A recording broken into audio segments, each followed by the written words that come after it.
I love this too clean question because I think sometimes we get so hyper vigilant and it can be fear based of like, oh, I don't want anything in. Then we just don't even allow the opportunity of working with spirit as a whole. And the spirit is complicated. So are humans. So it's not as if it's all going to be light and love. There's a lot of bypassing in our communities with that of like, oh, I only want good vibes. Like, well, then you don't want shadow work, do you? Because that's not good vibes. And yet it's sacred and incredible and necessary. So I have my rituals where I set up the container and then I work with what happens. And inevitably, there will be ceremonies that are super chaotic. People bring energies come in. I normalize that too. It's just the nature of the work. And I don't look at it as a reflection of, oh, I didn't create a safe enough container because a trickster spirit came in. Like, no, we were ready to work with the trickster spirit. Just got to work with what happens at the end of the day and not feel like there was a mistake or that everything just needs to be cleared. It's like, no, we got to learn some hard lessons sometimes. And that's okay. Hi, Kat. Welcome to Cura Medicina. Hi, Derek. Thank you for having me. So glad you're here. Yeah, I've been following your content for a while and just so amazed of all the beautiful wisdom and um, shares from your heart and deep knowledge with the medicine. So it's really a pleasure to speak with you.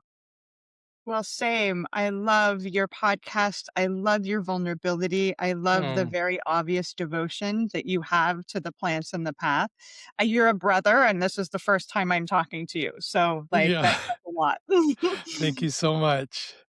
Yeah, let's start with the big question, which is who are you and how did you get here? Well, who am I is a story that's still very much unfolding. I don't even know the answer to that. I know that I'm a very blessed being to get to be in relationship with plants and spirit because that wasn't always the case.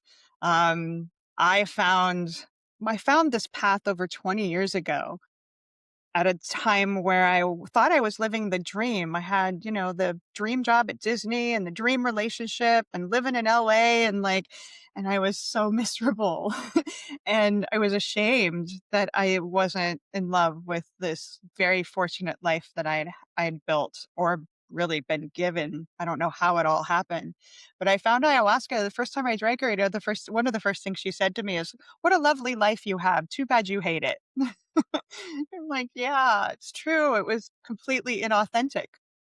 So, that gives me an answer to your first question is I'm a woman that's still finding more and more authenticity. Like I've just recognized how crucial that is just to be sincere to who we are and to let ourselves be dynamic in that way, which the plants wouldn't have it any other way. Yeah, can you say a little bit about what you mean by authenticity? Because so many people talk about that word in different ways. It's So a I'd love to hear. complicated Yeah. yeah, it's a complicated thing to try to define. I love that question because it's not something I can give clear language to. It's something I think we develop a relationship with internally. There's like this bell of authenticity. When I say or do things, it's like an alignment of, that feels true. And it's complicated because I can just speak for myself. What will be true will change as I age. I just turned 50 last year, and I'm like, "Who am I now? New decade, like, I'm a new being," and to part of authenticity is, I think, naming that, of being allowed to be even in periods where we're not quite sure who we're becoming. I guess it's just integrity. It's just, being very honest about our inner landscape and what we know and don't know. It sounds like it's a simple thing and it's not, but that's how I would define it. Beautiful. Yeah, going back to what you said about your first ceremony, I'm always very curious about how you got to that ceremony. Like, walk me through the synchronicities or the podcast or however it happened. It happened like a lot of the great stories in my life have happened. I met a guy and I followed him to the jungle. Like this is like 22 years ago. Like I met this guy on match.com And he was this wild, interesting being. And we were having salads early on. He's like, "You want to go to the jungle and do ayahuasca?"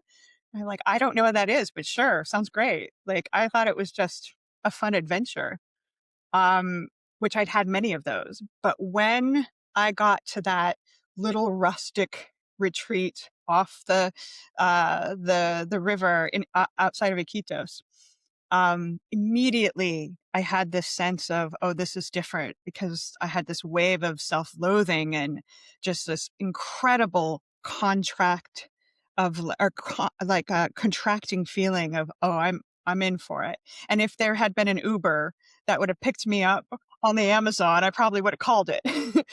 But I was stuck, I was committed. And I do remember the Howard Lawler, who became like my Wachuma teacher, my father figure in this space. He owned this retreat. And I remember him saying to me before the first ceremonies, like, "Sweetheart, you're perfect for this work because you're already aware that it started." Because I remember saying, like, I didn't think anything would start before I drank the medicine. It's like, "Oh, you're perfect for this." And I'm like, "Dude, I want out. I don't know why you think I'm perfect." But that was my list kind of synchronicities that got me right place, right time for something that I didn't even know I was ready for. Yeah, obviously in this work, we're always wanting the people that we love and our friends to join the work. And I was talking to a friend last week and she's like, "I don't need ayahuasca." And I was like, you might want to rethink that answer. Well, yeah, we Yeah. know a lot of those people, right? Yeah. Yeah. If you, I know this is like a huge question, but if you had to look back in your history of working with her, if you could pull out a few of the top things you've learned about yourself from her, what would they be? Ooh, the first thing that comes in, and it's a big one, is the things that I thought needed to be fixed, the things I was most ashamed of, are actually my superpowers, are actually these things that deserve so much love and curiosity, that it was never a problem to be fixed, just a person to be celebrated. Because Aya, she loves our shadow. She doesn't love our shadow in spite of it, but because of it.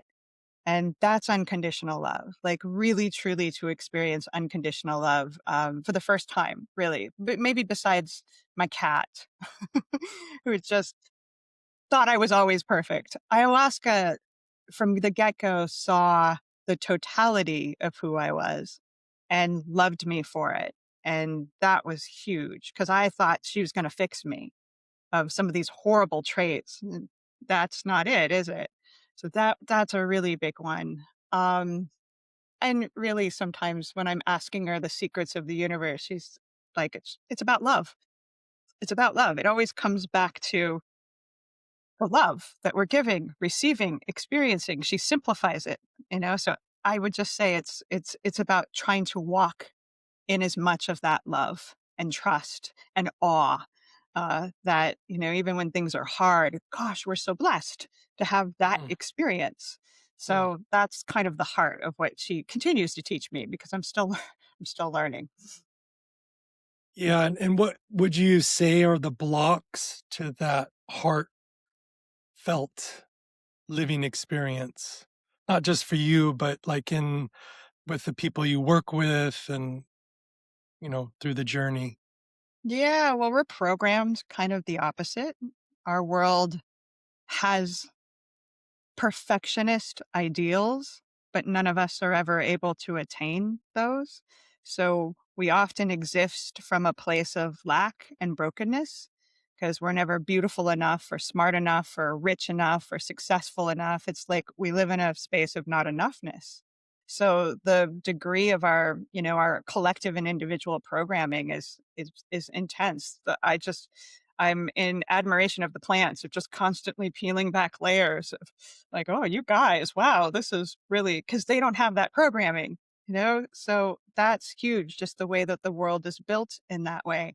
And of course, just the trauma, the intensity that duality brings us. Even if we live a life of privilege, we don't escape suffering. And that's another difficult teaching is to embrace suffering, that suffering is also not a problem to be solved. It is an experience to learn to be spacious with. We're not taught those things, most of us in the modern world. We're taught to try to avoid and deny and repress. And then when emotions take over, then we think something's wrong. And that's actually a very natural state to be super emotional from the world that we live in. But it's hard to have the tools to know how to deal with that when we haven't been raised that way. How do you think about equanimity in that mix? You know, there's a lot of talk about feeling our emotions and expressing our emotions, but at what point do you think there like equanimity plays a role in teaching us maybe sometimes to contain, not maybe contain's not the right word, but be gentle with those emotions and those expressions. How do you think about that? It's a great question because it reflects how we exist in duality. That you if you speak about duality long enough, you'll contradict yourself, which is important because everything is polarizing. So, on the one hand, many of us work with plants to really learn that it's safe to feel our emotions. But if we begin identifying or attaching of like, oh, I'm mad, I got a lot of fire, so I got a lot of sacred rage. I'm But if, triple fire, so haha, good. that's why I love you. I relate. And if I identify too much to especially one aspect of that fire, that sacred rage, then I've been taken over by it. So like anything that is medicine, like our emotions are medicine, can also be poison if we become attached or detached. Like there's this whole space of learning to dance. And maybe that's part of the authenticity question too, is like to be authentic of what do I really feel right now? Because there are times of which I'm crying and I realize I'm not sad anymore. Like it just kind of took over. It's like that's not the truth of how I feel. So there's just this responsibility that we learn as we evolve on our spiritual journey of just being authentic and not being too attached or too detached and kind of just flowing, which is a masterclass in being in duality. I don't know many of us that are graceful with that all the time. As soon as I think I'm doing pretty good, I'll go hang out with my family or, Yeah. something will boom, knock me off again. Yeah, the famous, Ram Dass quote, "If you think you're enlightened, go hang out with your family for a week." Boy, is that true. Yes, I love it. Me too. Let's talk a little bit about your teachers. Like, yeah, walk me through this long path of, working with these beautiful teachers. I mean, our the real teacher we know is ayahuasca.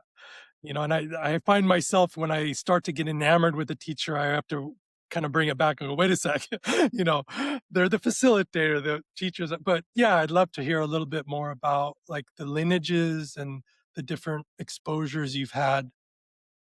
Yes, and I wouldn't be here without these incredible people. So it started at accidentally, because I followed that guy to the jungle, at a place called Spirit Quest, which still exists, that was owned by Howard and Don Robert Acho, who's now in his late 70s, still doing ayahuasca ceremonies, Shapipo, like hardcore Shapipo. And Don Robert is one of those individuals, he's never left his village.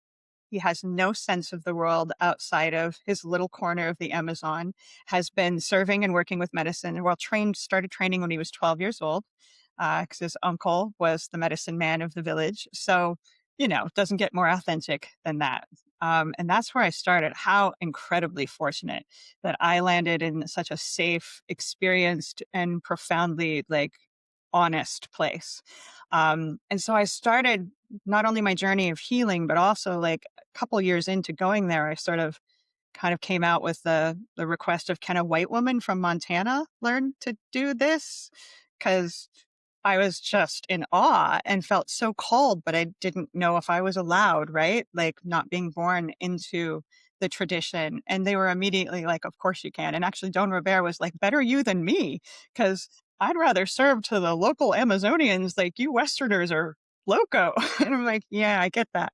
So that was my first teacher. But because Don Robert, he didn't even really speak Spanish, he speaks Shipipo and Quechua, Mhm. which I don't, I know a little bit, but and because he wasn't Western, I just noticed that he couldn't understand the psychosis. I'd been diagnosed bipolar. I had attempted suicide. Like I was like really at in my 20s a lost girl, and he couldn't relate to that. So then I got the courage to say, okay, I want to find a teacher who's Western, but is traditionally trained, Shipipo in particular. And as it often is, I kissed a bunch of frogs and that's not it. That's not it. That's not it. Was just about to give up. And I met the gentleman, that's a new Metzaniwe is his medicine name, that would become my teacher for 8 years. From France, but ex-heroin addict that found his way to the jungle in like the late 80s and trained for 17 years with Guillermo Arevalo in the Shipibo, Kanibo, and Quechua Lamista traditions. So I got my wish, like that somebody who really understood this psychosis of being a Westerner, basically, but carried very traditional ways of working with Aya. And that was my main teacher. And then about 4 years into training with him, I was given permission to go back to work with Howard to learn to work with Wachuma because I absolutely adore that medicine too. But it took 4 years of apprenticing with Aya before it was like, okay, you've got a foundation now. You can go bring in this other medicine, and what a beautiful masculine feminine balance dynamic those two are. They're my best friends, my teachers, my just favorite beings are ayahuasca and Wachuba. I agree. Add a little mushroom in there once in a while, and then the perfect trifecta, and some tobacco. But yeah, I totally agree with you. If you were to look back, I mean, I don't know how many ceremonies you've done, thousands probably. Is there one in particular that stands out where you're like, I think we all have one where we're like, what the heck was going on there? I would love to hear about that. I have two, but they Two. were 6 months Perfect. apart. Yeah. Perfect. I still don't know how to describe this, Derek. It's 9 years into working with her. And there were a lot of different external factors that I was in a process for the first time of receiving harm magic. A shaman that we had worked with was very angry with us and was sending us the poison darts and like all of that, which I felt like I was in a Carlos Castaneda book of like, this really happens. So I was in this big rite of passage of being kind of demystified of some of the realities of this work. The naive girl was getting schooled. So there was a lot of things happening in that regard, but I don't know. I have two ceremonies. Well, the first one, this is classic. Going into it, a member of the community was like, "Hey, Kat, does it get easier, sitting with ayahuasca?" And I'm like, "Well, you start getting a little familiar with the energies. Oh, it's going to happen." I went down that night completely overwhelmed. And I'd certainly dealt with intensity before, but I was right on the verge of a psychotic break for hours of like, I can't hold this. And in my head, it kept echoing, yeah, it gets easier. I'm like, why did I say that? Oh, you silly girl. And I was hysterical. I finally was the one who lost control. After 9 years, I had held it together like and had gone through difficult processes, but I didn't reach my edge of loss of control. And really all I did was just cry and kind of frantically try to find a space of safety, which didn't work, of course. And it was interesting. I remember having the voice in my head that's the coach that was like, sweetie, like, you know what this is? You're not dying. Like, yes, I am. Then there's the voice that's like, I'm dying. This is it. I've ruined my brain. It's like, thinking worst case scenario to have both of those voices was so interesting. But I was deeply attached to the one that was in panic. And then it happened again 6 months later, which really was the beginning of the end of my relationship with my teacher. A lot of that was holding on and giving him a pedestal and feeling like I never wanted to leave him. I never wanted to lose him, and it was running its course. And I was holding on too tightly. There was a bunch of things that created that, but man, I mean, I also needed to be humbled. I also needed to remember forevermore that that medicine can take me down, like in indescribable ways whenever I need it, whenever I need that humility. So I will never answer the question, does it get easier with the, oh yes, ever again, because that taught me. Beautiful. And the other one? That was one. You said there was a second one. Well, they were similar, those Oh, they two were back. similar. Okay. The first one, I didn't really lose control completely, so the second one really took me under. But maybe I will share in the contrast, there's one that is the direct opposite of that, that I remember, that I came out of it also wrongly believing my mind of thinking, I'm enlightened. I've done it. I've cracked the code. Like, because for almost a day after, I was in a satori. I think I was in a true um like temporary state of enlightenment, but the mind always likes to think like, I've got it. I win. Gold star. I win the trophy, which wasn't true. But it was my most profound state of love, of everything was okay, and not mentally, like deeply, like I knew it to my core that death was safe and that suffering was beautiful and a gift. And every hard thing I'd ever been through was like, oh my God, I'm so grateful. Oh, thank you for that. And just pouring out with love and gratitude. My connection to duality returned, suffering returned, but uh, that's the exact opposite of the psychotic break. The ultimate experience of separateness, there was the ultimate experience of unity too. That's beautiful. I love that. Something I'd like to talk about, which few people talk about, which I think is so important in this work, is protection. How do you set the container yourself? Mm, what tools do you use when you feel you need some extra protection around? Yeah, would love to talk about that a little bit. I love this topic because I feel like the longer I do this work, the more I am committed to protection. Again, I was very naive in the beginning of what am I protecting myself from? I remember Aya early on going, Kat, if you really think there's nothing to protect yourself from, go have cyanide for dinner and let me know how that works out. I was like, I'm not going to have cyanide for dinner. It's like, well, then you need to be protected, don't you? It's like, oh, okay. Yeah. So there's a state of consciousness where I don't need protection, but I'm not in it. Most of the time I was for those 12 hours, but I'm not now. So, first and foremost, dietas. And my teacher early on in my apprenticeship recognized my naivete, my lack of awareness around protection. So I did a year-long diet with white sage. And I needed every minute of that year to unravel so much programming, wounding. And, it's hard to describe what the diets do, right? But all I know is by the end of that year with Sage, if you've seen The Matrix and there's the scene where Neo holds up his hand to the bullets and he doesn't even look at them. He's just like, no, that's how I felt. She helped me build this foundation of self love where I'm like, no, I'm not going to engage with things that have any element of harm or chaos. It's like, no. So Sage gave me a foundation. So I lean on her all the time because I forget all the time. So if I'm in ceremony and a wave of fear comes in, which happens all the time, I light some sage or even just holding her that Mm, velvety leaf. She just brings in that memory of like, oh, there's my sovereignty. There's my foundation. But I also have a lot of rituals around protection. For example, like after I pour the first cup of Aya in a ceremony, I have this whole visualization where I wrap the space in a particular color of blue cocoon. Of course, wrap myself, very conscious of all the doors and windows where energy can come in and out. Protection. I have a tattoo of a black jaguar on my shoulder. She's a bouncer for the ceremonies. I send her out into the space of guard the door. Only beings of light come in. And if you're ever in question, ask me. Like we have this relationship.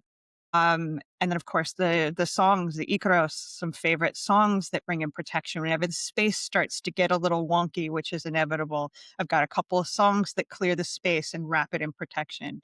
But like I said, the longer I do it, the more I build tools because I don't think I'm ever going to be at a place where I'm like, Derek, I'm too protected. Like, no, I want more and more wisdoms because it's dicey doing this work. And safety is just my favorite thing to help co-create. It's just heavenly when we can feel that safety to surrender. yeah. And piggybacking that question, working with spirits in the room, how do you like, for example, I always feed the spirits before ceremony with a plate of food. What is your feeling about, people, I think, well, I know because I see them, people come in with ancestral spirits that aren't necessarily always that kind. So in working in the space during the ceremony, how are you, because it's one thing to work with protection, then it's another thing to actually and this is another question for you in related to this. Sometimes I think the space can be too clean. I don't know if you know what I mean by that. Yes. So where's the balance between, because we want spirit and ancestors there, but we also need to help them along sometimes or settle them down. Yeah, I would love your thoughts around that. But yeah, and I wanna talk about the too clean because people don't talk about that very often. I love that. So, Yeah. first of all, what you're describing around leaving the spirits food, acknowledging their presence, so important to have a relationship with the spirits of the land. That we are doing this work, not just sailing in and just assuming, "Oh, you're welcome," like, making the effort to connect, and I'm lucky the retreat that I do this work at, we've been working there for about 6 years, so I have a deep relationship with the land, but every time I go, I reestablish it. "Hey, how you been?" You know? I just creating just like any relationship. "Hi, good to see you again," instead of just swooping in and making assumptions. I think that's where we get a little, well, create some chaos as, Westerners who weren't necessarily raised to be in relationship with spirit, is to make assumptions, to be entitled. So, yeah, like creating gifts and reciprocity to the spirits of the land and acknowledging that we're the visitors. It's their home.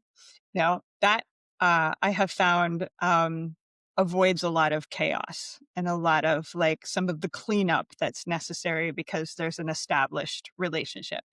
Then beyond that, I love this too clean question because I think sometimes we get so hyper vigilant that and it can be fear based of like, oh, I don't want anything in. Then we just don't even allow the opportunity of working with spirit as a whole. And the spirit is complicated. So are humans. So it's not as if it's all going to be light and love. There's a lot of bypassing in our communities with that of like, oh, I only want good vibes. Like, well, then you don't want shadow work, do you? Because that's not good vibes. And yet it's sacred and incredible and necessary. So I have my rituals where I set up the container and then I work with what happens. And inevitably, there will be ceremonies that are super chaotic. People bring energies, energies come in. I normalize that too. It's just the nature of the work. And so, and I don't look at it as a reflection of, oh, I didn't create a safe enough container because a trickster spirit came in. Like, no, we were ready to work with the trickster spirit. Just got to work with what happens at the end of the day and not feel like there was a mistake or that everything just needs to be cleared. It's like, no, we got to learn some hard lessons sometimes, and that's okay. I love that. And are you clearing the room with copal or sage a few times, in the ceremony? Yeah. I am usually right before I pour more medicine. We'll copal the Okay. space just kind of do some cleaning, or if there's been like a good collective purge, a lot of people have let some stuff go, some hoocha, that dark, dense energy. Like we'll clear the space with songs or with sacred smoke. Yeah, yeah, but not right away. Actually, I've never really necessarily thought of it that way. It's like when that's happening, I want to let it happen and then when it feels like, okay, now it's time to clean up, then we will. But to let all that come out sometimes is beautiful. It's part of healing. Yeah, I think that's super important. I sat recently and they probably smudge the room every hour of of like a 6 hour ceremony. And at first I thought, "Oh, this is really cool," but then I was like, "Wait, where is everyone?" There were the usual spirits that I connect with weren't really around, and it was so interesting to have that dichotomy because I've been in other ceremonies where they sage once, or they don't they don't do a very good job clearing the space. So I just love this idea of having it porous enough to work with spirit, but not too clean. And yeah, just thank you for bringing all that in. Really Well, good. great questions. Because for me, the most important times of the cleaning is in preparation. And then after we close the portal, as people go back to their spaces to give them a cleaning so they can go sleep and not take that with. That's the part that a lot of places miss is they're great at opening the space and cleansing, but at the end, to give everyone a good sacred smoke bath is really important. But during, yeah, you gotta let some of the chaos. Like that's the whole point of it. I love that. I'm actually writing a book on spirit guides, and I would love to know spirit animal guides. So I already heard about the panther on your shoulder, and I have a otorongo on my leg. So there's another connection for us. I would love to know, what do you think of spirit guides? Which ones do you work with personally? Anything you want to say on it? Well, first of all, I don't want to do this work without them because it's I can't rely on my humanness to create the safety, to know what the space needs, and to have the team, the guide, the human team and the spirit team. Like it makes it fun, doesn't it? Just like and relieves the burden of, oh, I have to know. Because no, I can consult. So Black Jag, number one, just in terms of well, I met her in the first ceremony I ever did. She came out of my chest, introduced herself, said her name was Sacha, which I'm like, that's interesting. And I shared it with Howard the next day. He's like, do you know what that means? It means wild and forest. It has a double meaning because she spelled it specifically. I'm like, okay, that's real then. That was my first recognition of like, this isn't in my head. That's real. She was very specific to give me her name and to spell it and to find that it had a significant meaning. So she's extremely special. But I also work with Raven, is my bird. Mm. Raven will stand and guide me through shadow when I get like deer in headlights, when things happen where I get kind of frozen. Raven's like, just keep flying. We got this. So that's a sacred ally. And then I don't know how to work with ayahuasca and not have a relationship with snake. Like, because she's that, I've got snakes behind me. So really, really deeply connected to the energy of the snake, the underworld energy, the somatic energy that snake holds. And I also have a combo frog, a tree frog, which I had before I knew combo. I got this when I was like 19 years old because I had a stuffed animal Premonition. that was a frog. Yeah. And so combo this frog helps me to remember that I can breathe underwater, that I can breathe in all the spaces that I Mm. go to. Another ally that helps me with just fear and feeling like I'm a fish out of water, literally, of like, no, no, no, no, I can do this. So those are my core animal allies. And then I work with Archangel Gabriel, who has been present in my field since I was a Catholic girl, which I rejected and then came back around of like, wait, wait, wait, I can have a relationship with this ally that feels aligned with me and not the dogma that no longer aligns. And then I have a couple of kitty cats that have crossed over, my soul cats, and my dad.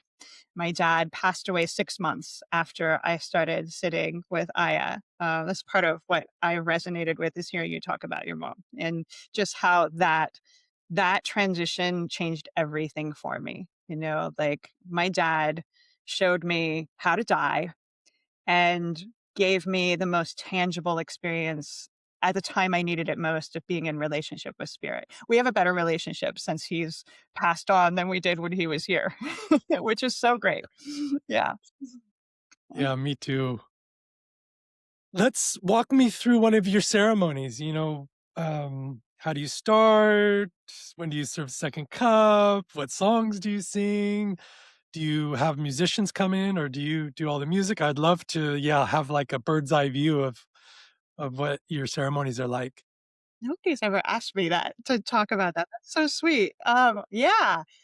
So I always have a team. I created a company 6, 7 years ago called Plant Medicine People, not person people, because it just makes it fun for me to be able to share it in community. And my teacher was kind of that old model of being the boss at the top of the triangle and like I saw what that hierarchy did, and I don't resonate with that. I think that's partly how we fall from grace and we abuse our power is that just structure that seems so old now. Like we don't have to do it that way. So I have a team, and it's actually a different group of people each time. That we have a larger team, and then each retreat there's 5 of us that come together, and it's not always the same 5 people, which keeps things interesting. But they all have tremendous experience in diets and like all of that, different superpowers. I am not musical. I'm Shipipo trained, so I've got my shikapa and my voice, and that's it. And so I usually do the first part of the ceremony. Let's see. As a rule, the way that I do it is we'll start with some hape and ground in and just kind of calm the energy of the day, like easing in. I have a joke that titration is my love language. I'm not the here's a full cup and everyone full throttle and let's create chaos in 15 minutes. Like, my nervous system freaks out. My teacher did that. I'm like, we're gonna kind of like layer this in. So starting with some hafe, some tobacco, just to kind of ground in and quiet the monkey mind. And then we do copal for the space, sage for the space, just kind of cleaning house, right? And then after the first cup is poured, I like silence, just waiting for her to come into the space, right? Which is always the most interesting time for people. You can feel their anxiety of like, oh, what's going to happen? That's the palpable, like thick air. But that's my time to do my rituals of protection, to do the visualization, to begin my communication with spirit, to like, well, to continue it from connecting with the land, but for the ceremony. And just praying during that time. Especially if there's like certain people I know that are feeling scared and tender, just laying prayers for them. Sometimes with cedar on the fire. Like I put a lot of cedar, a little fire that we have to connect with ancestral. Cedar is one of my portals into that. So then when the medicine comes into the space and starts singing and singing the Shipipo songs, usually it's for the first third at least. It's the classic Shipipo technology. I don't even call them songs, they're technology. And those are prayers, right? Just setting kind of the tone of the space. And it's, as you know, like most of us that do this work, we're just really spontaneous with it. Like I take a lot of medicine because I'm trying to be guided by her. I like to joke that the cat show is interesting, but the ayahuasca show is way more interesting. And that's what everyone's coming for is the ayahuasca show.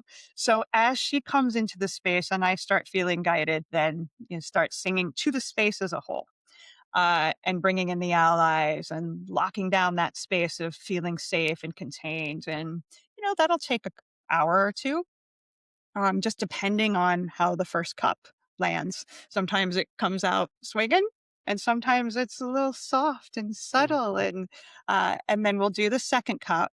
And the second cup I usually pour stronger. And the first cup, especially the first ceremony of the cycle, I'm more gentle again to titrate. And then, but the second cup is as as people feel called. In other words, you don't have to come up right away. I always say if you can hear and you can either walk or crawl, come on up. And even if it's for a little splishy splash, which is my technical term, come on up. But if you don't hear it, or you're like, ain't no way I'm going to move all the way up to the altar, well, then you're good. But in any other scenario, don't stay in your head going, should I, shouldn't I? It's like, come up. That's what you're here for, right? And so then the second cup, anything can happen from there. Then maybe sometimes we'll bring in different instruments. The team I work with are extremely gifted. Guitarists, flutes, mouth harp, like all the different instruments. But the way we do it is they'll just check with me of, hey, can I do the mouth harp? How does that feel? Because we just want to make sure it feels right for the space. Because like if you bring in a singing bowl at a time where things are already way high, woo, Yeah. you people can pop, right? So it's a very delicate dance.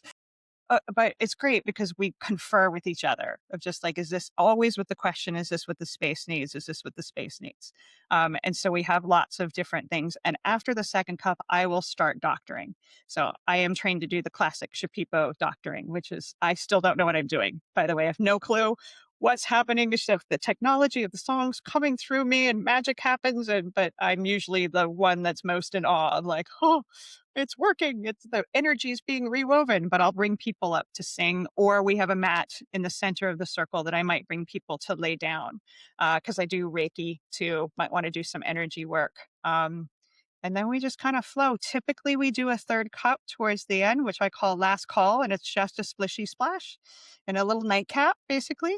And then we'll sing until we feel the space start to come in for a landing. And that could be 6 hours, 8 hours, like total.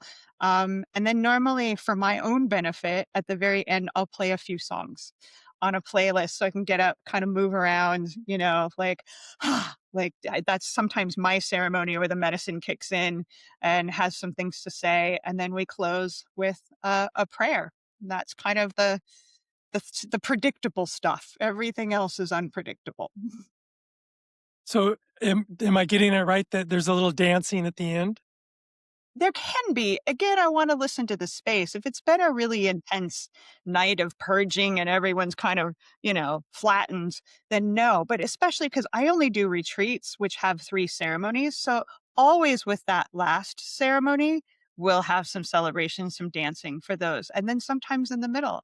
And usually at the end of a ceremony too, I'll open it up for other people to sing. If anybody wants to put a song in the space or prayer, we did a retreat last year. It was so cool, Derek. It was a creativity themed retreat. Mm. And I think we might have had the first ayahuasca open mic night accidentally because I opened it up and somebody goes, "Can I do a slam poem?" I'm like, "You most certainly can." And a lot of people had that gift. There was rapping and like poetry. It was like, this is amazing. Just this beautiful creative flow. So I love opening the space at the end for other people's voices outside of the team for sure. That's beautiful. I The dancing part is so interesting because I mean, I sit with Shipibo quite a bit also, but I mainly work with the Brazilian tribes. And the Brazilian tribes, the first half is, the prayers, basically in chants. And then they bring out the drums and the guitars, and the whole last half is dancing. And for anybody that's listening that hasn't been in a ceremony where you can dance, it's such a beautiful way to work with the medicine that's different than just sitting there and kind of, going through the motions, which has its power. I'm not saying one's better than the other. It's just the dancing's great. And it's so fun to dance on Aya. So I just wanted to put that in the field, and I'm glad you offer it at the end of your ceremonies because it's a beautiful expression. Agree. It's one of the ways I'm a little different than the Shapipo training. I loosened up a little. I'm not so my teacher was very rigid. Oh my goodness. If I so much as slouched, I'd get poked in the ribs, let alone up and dancing. Like, no, no, no. And it's just not how my medicine flows. I want to honor that sometimes that feels like medicine is to move in that way. Yeah. Yeah. What is your practice like outside of ceremony? Talk to me a little bit about, if you have a daily prayer or yeah, just what that's like. I do, and last year I went through a series of things where I got thrown off that ritual, and I did a solo ceremony. I'm like, "Mama, why am I so contracted? I'm in such a difficult space." She's like did an eye roll of like, "You're not doing your rituals. You're completely disconnected." And of course, like they have to be done every day in order to maintain that connection. So, another lesson. So I'm back in my ritual mode, which means I'm feeling great and connected and happy and trusting. Now I remember. And that looks like first and foremost in the morning, just after feeding my kitty and brushing my twofers, I sit down at the altar and just my first question, I'll do a ritual of connecting with the 4 directions and the elements, Father, Sky, Mother, Earth, and then my first question is always, how you doing, kiddo? Like, how are you today? Just checking in because for most of my adult life until I met the medicine, I never even bothered to be curious of how am I really? I find that to be the most profound question to start every day. How am I really? And sometimes I'll journal, sometimes I'll, play a little music and dance, sometimes I'll meditate, sometimes I'll do some yoga, like whatever feels good. But it comes from that, like, what do I need? and how am I feeling? And then I'll pull a card for the day, from one of my decks. Typically have an ally that I'll talk to. I have lots of pictures on my altar of people that have crossed over, and just to maintain those relationships, I'll always grab one object from my altar. I want those relationships to always be very alive. So, whether it's one of my crystals or a picture or something, just to grab one a day and be in relationship with it. It can take anywhere from 15 to 45, even a little longer, depends on what I have. But that's the morning ritual. And also, I get up way before the sun, but as the sun's coming up, I got to get out there for at least 5 minutes and have eyes on it, which is good for the circadian rhythm. It's good for the Mm, eyeballs. And it's also good just to be like always in this awe of like, sunrise. Oh my God, it's so beautiful. And same with the sunset. I gotta get out there, even if it's cloudy. I wanna see at least 5 minutes of it, just be with it and just kind of honor, let my body feel the day has begun and the day has ended. Because when I didn't do that, I felt so discombobulated. It makes such a difference in my just health to honor the sunrise, the sunset. And then I have my nighttime ritual, which is about prayers and gratitude. So I do 10 prayers. Some will be for me in my world, some will be for other people. And I do 10 things I'm grateful for. And then I think if there's anybody that I need to forgive, sit with, is there any energy of, I lost my gallbladder last year. My gallbladder held mm, all the resentment, bless that little organ. And now I feel very responsible of like, no more carrying that. Like my liver is not interested in holding that. So I work a lot just to make sure I'm in a space of forgiveness, and I'll do the Ho'oponopono prayer. If there's anybody that comes up that I'm still like, ooh, I'm angry, I'm hurt, it's like, oh, I'm sorry, thank you, please forgive me, I love you. Just kind of sit with that and then set some intentions for the dream space, and off I go. So those are my bookends. mm, mm, I learned so much. Thank you so much. Thank you for asking. Yeah.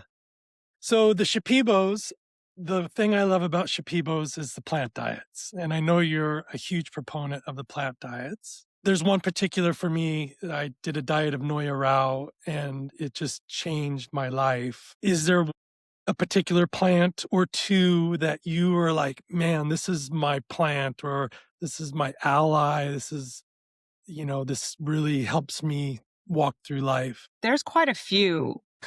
There are some. Name them all. Name them all. It's fine. Okay. Well, there are some that I'll call the ride or die that will always be there, Mm, sage, ayahuasca, wachuma.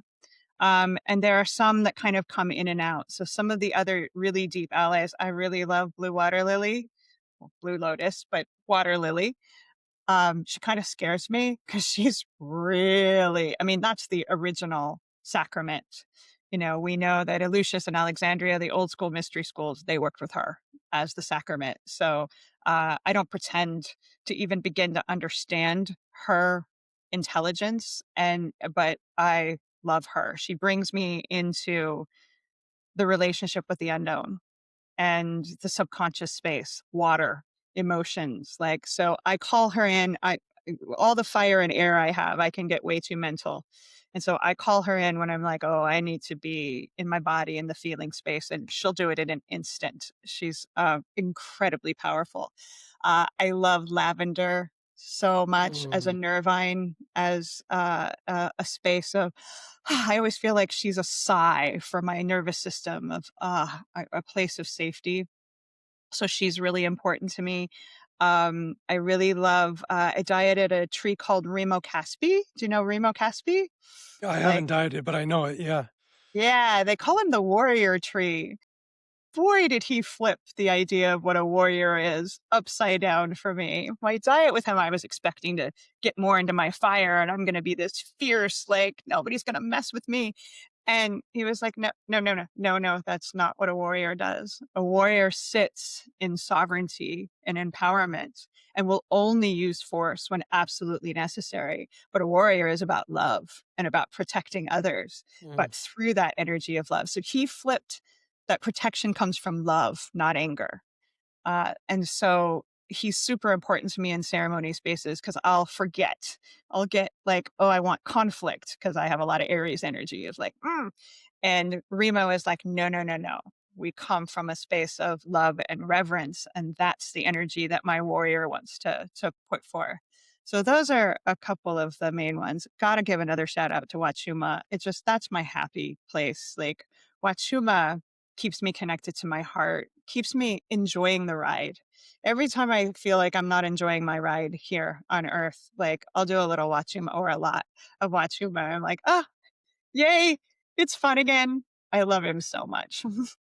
Let's talk about Wachuma a little bit. I feel like Wachuma's kind of on this upward trend in, the psychedelic space, which I'm so happy because it's a heart medicine, right? Yeah, just maybe talk a little bit about what Wachuma is and the spirit of Wachuma and your relationship to it. Wachuma is the grandfather we all deserve. This like unconditionally loving, playful. But my teacher, Howard, with Wachuma, he would say, Wachuma's always a feather, but he can be a heavy feather. Sometimes it's important to be real about the burdens that we carry, the emotions that we have. But Wachuma is the one that taught me it's safe to feel all of that my emotions don't want to hurt me. They just want to be processed. Energy and motion. That's what it's supposed to be.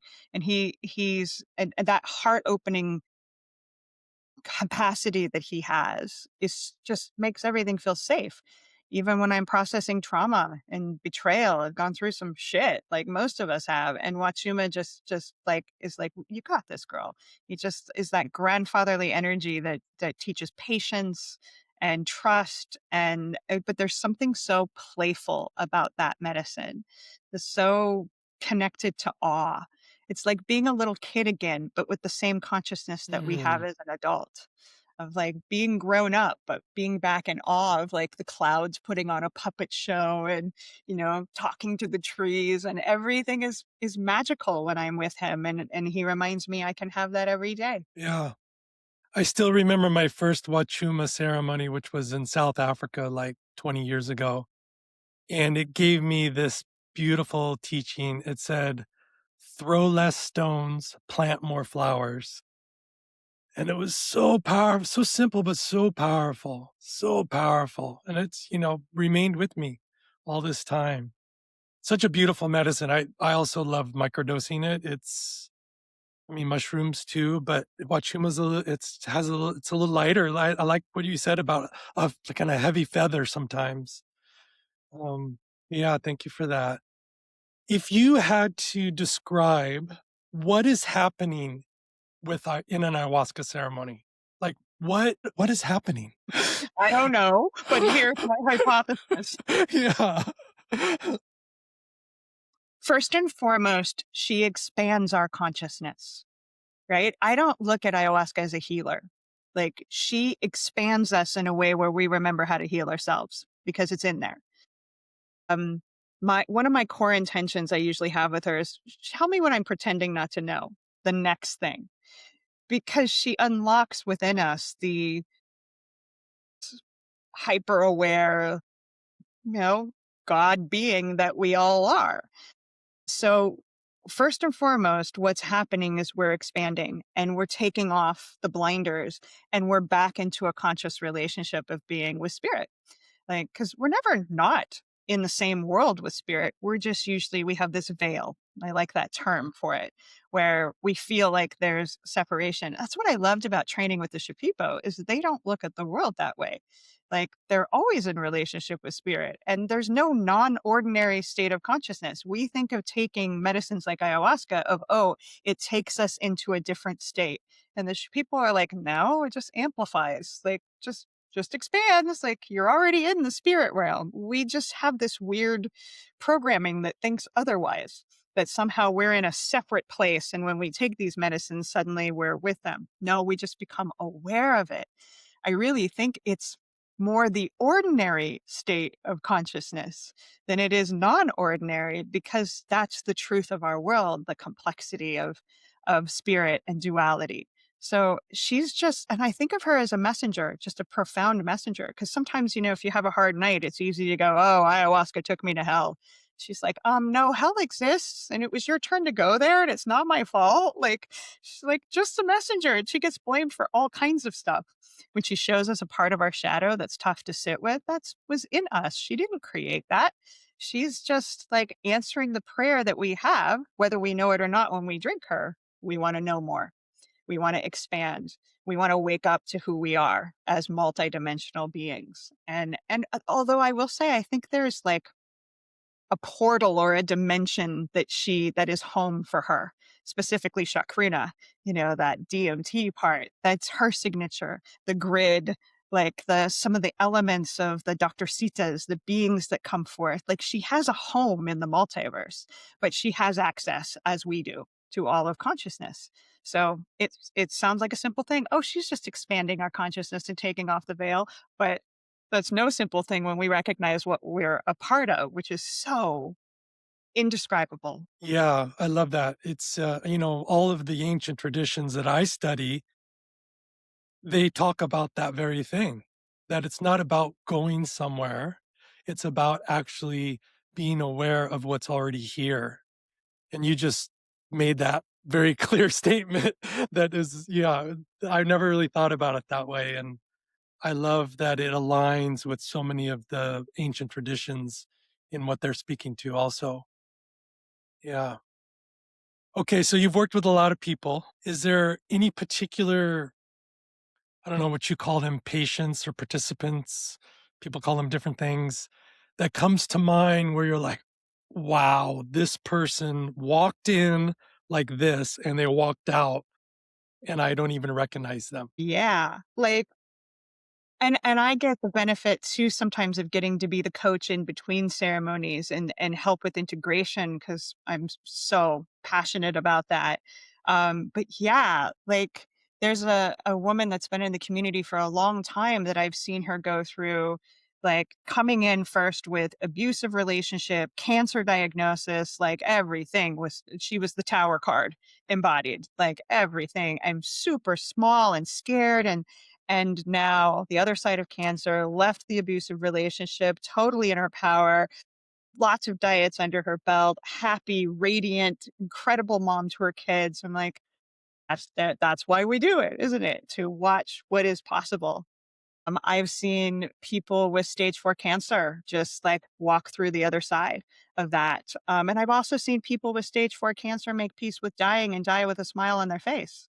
Like, so, it's not about always living longer, surviving or whatnot. It's about finding peace with our journeys. And in a way, I work too as a death doula. I think that's the ultimate ceremony is if we can bring back sacredness with our relationship with death, which I see all the time, whether it's our own death or the death of people that we've loved or that we're dealing with presently, watching people, slowly transition. Is there anything more sacred than to feel like, okay, that's okay, that's just a rite of passage? And ayahuasca's name means vine of the dead. Like it's right there. She loves this topic. This is one of her favorites. And that is one of the biggest points of transformation that I see with people. When they can make peace with death, then life becomes so much better. House, house. Totally agree. Okay, let's wrap it up with a little talk. I feel like we could have another podcast on integration and so many other topics, but I'd be remiss if we didn't talk a little bit about integration. Everyone talks about integration, but few people do it. I see so many people in my circles that they like sit and the same problems are just follow them ceremony to ceremony. They sit, they have a great realization. 2 weeks, 3 weeks later, they're back in the same pattern. They're haunted by the same ghosts. I feel like integration is the antidote to breaking this pattern. So talk a little bit about what integration is and why you think it's so important, and also maybe why people aren't doing it. Integration is the most important step because it's where we take what happens in these spaces and we allow it to impact our lives. If we don't do that, ayahuasca has the funniest expression that she said to me around this. She said, most people do their homework on the teacher's desk, which is so clever. And that's exactly what it is. You keep going to ceremonies, expecting the ceremonies to change whatever it is that wants to be healed or evolved. And that's not it. You have to actually go back into the world and make changes. But here's the kind of, I mean, integration is extremely personal. And at the same time, there are some universal steps, I think. Step one is just stop and be with the experience. Just because the ceremony is over doesn't mean that that experience with the plant is over or the diet or whatever it might be. And to answer part of your question of why is it so hard for us to do is we're just so oriented with doing, of like being productive next on the to-do list. And part of integration is being. Aya calls that the doobie doobie doobie dance. We should be doing and being and doing and being. And instead we're do and maybe just a speck of being in there if we're lucky. So first coming out, and we hear this from all of the facilitators really, is like, don't make major changes right after the experience. Just be with it. And part of that is also honoring that the experience is still moving through. And so taking baths or walks in nature, like instead of just diving back and being fully distracted by life, which is what most people do. They have the experience and then they're back to the to do list. And I'm not talking you have to just clear your calendar, but spend 15, 20 minutes a day just still sitting in the fact that you had this massive transformational experience. That usually takes a few weeks, right? To really fully ground in again.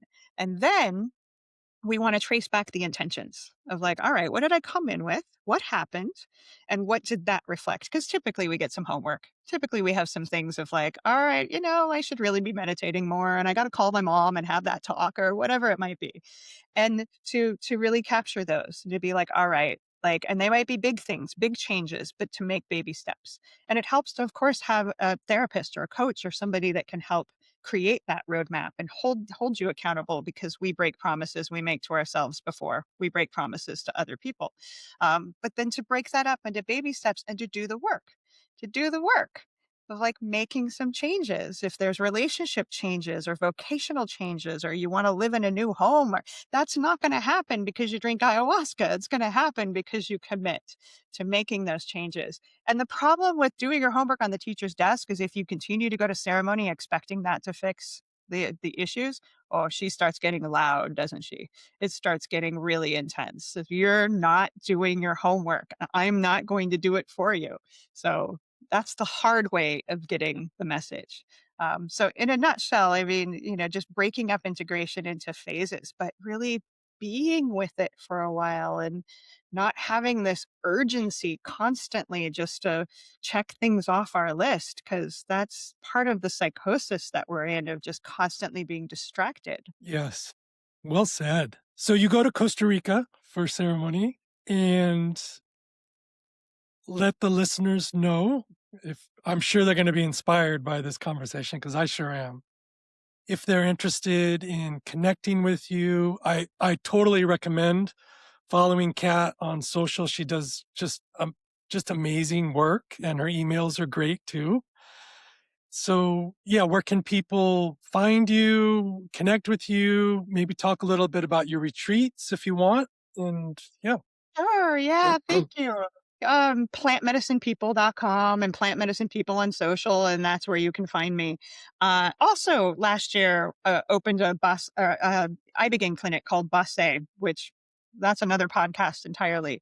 I am the integration specialist in that world, so Basse Ibogaine is our company there. But the retreats with ayahuasca are through Plant Medicine People. They happen 4 times a year in Costa Rica, in the same beautiful location, and each of them, they just have different themes. We've got one coming up in April that's about heart healing.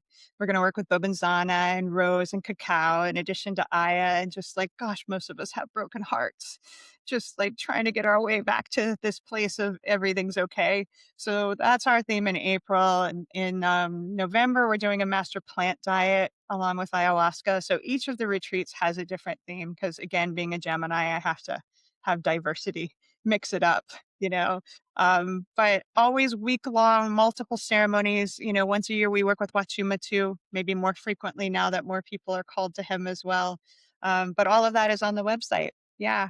Thank you for asking. You're welcome. And I'll put links to all these beautiful people on the show notes. And just thank you once again, Kat. It was such a pleasure to interview you, get to know you, hear your story. You're such an inspiration. And thank you for your deep knowledge and for sharing it with the world.